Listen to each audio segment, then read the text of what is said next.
तो साउथ का स्वैग सुनने के लिए पवन सिंह के आवाज में हो जाइए रेडी। पहले वीडियो को गर्दा उड़ा कर शेयर कर दीजिए जहां से भी देख रहे हैं।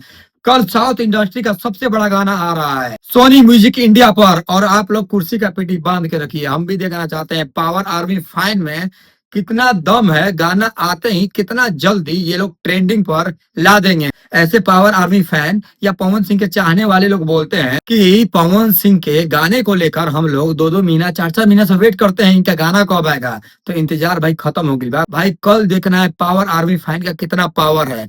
हम यही देखना चाहते हैं कि कल गाना आते ही 1 घंटा के अंतराल पर इस गाने के ऊपर कितना लाइक जाता है, कितना कमेंट जाता है, कितना व्यूज जाता है। हमको पता है भाई गाना बहुत ही धांसू है। इस गाने में पवन सिंह का लुक सबसे अलग है। अब गाने को आने दीजिए, तगड़ा वाला रिव्यू दिया जाएगा। बाकी हमको कमेंट करके बताइए इस गाने को लेकर आप लोग कहाँ कहाँ से वेट कर रहे हो। कमेंट करके जरूर बताना। चैनल पे नए नए हो तो चैनल को सब्सक्राइब कर देना।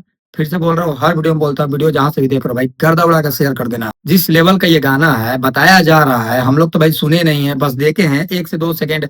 ये प्रोमो में दिखाया गया था, बॉस का पूरा पीछे से ऐसे ऐसे कर रहे थे, बस छोटा सा हम लोग झलक देखे हैं, इसके आगे कुछ नहीं।